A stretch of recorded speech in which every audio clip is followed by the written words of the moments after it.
Hi, Sailing from the Mind Body Project. Welcome back. Day number 2 of 10. So we're talking about 10 misconceptions of weight loss. So what's number 2? All calories are equal. Now, they sort of are, but let me explain it this way. If I have 1,000 calories, let's say I go to McDonald's and I have 1,000 calories from, say, Big Mac, and then I have loads of vegetables or a smoothie with 1,000 calories, is that going to have the same effect on the body? Because there's 1,000 calories from Big Mac, 1,000 calories from smoothie, really healthy, delicious smoothie. But is it the same thing? Because according to some people it is. It's the same thing. But you've got to take into account what effect it's going to have on your hormones. Yeah. And what chemicals it's got in it as well. Environmental toxins and other things. Because I've mentioned this in previous videos before, that when it comes to weight loss, yes, calories are important. They are important. But I wouldn't choose to focus on calories because of this exact thing. Big Mac meal, 1,000 calories, this smoothie, 1,000 calories.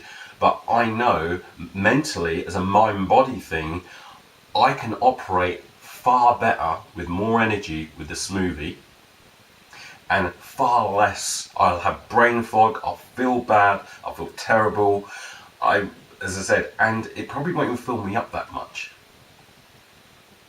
Yeah, the smoothie's going to fill me up for a few hours.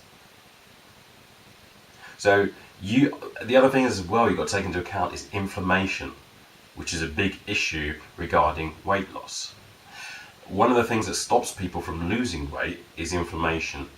When if you've got lots of toxins in your body needs to essentially take on more water to neutralize acid or toxins to get things out of your body. Most people don't drink enough water. So the problem is, what does the body do? It goes into defense mode, and it goes, you know what?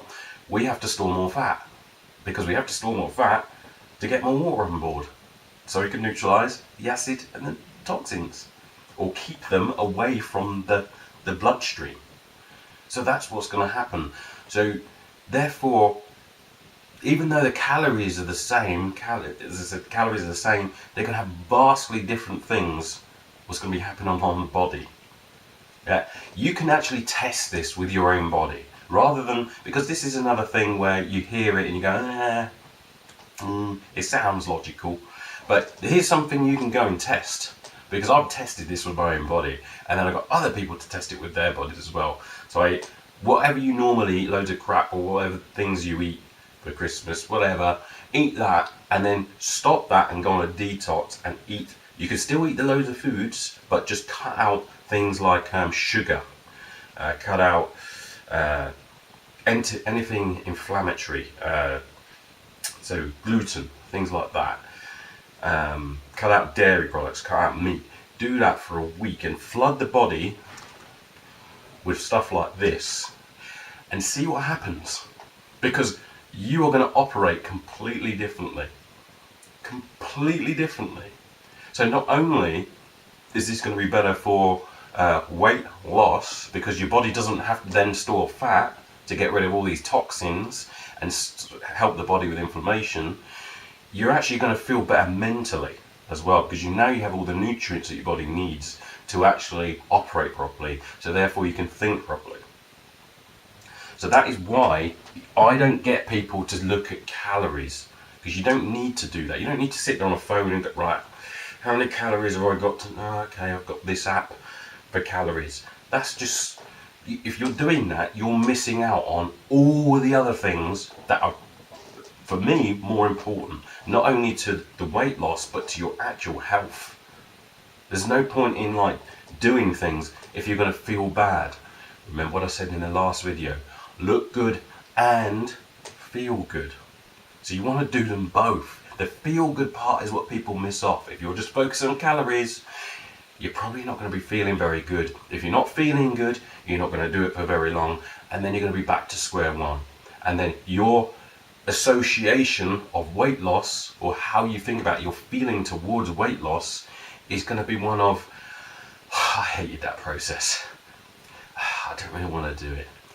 You've got pain towards it. It's painful. And therefore it makes it harder the next time you go to do anything to actually really get yourself up for it. So that is why the goal is really to look good and feel good. So therefore, if you do that, your strategy is going to be very, very different.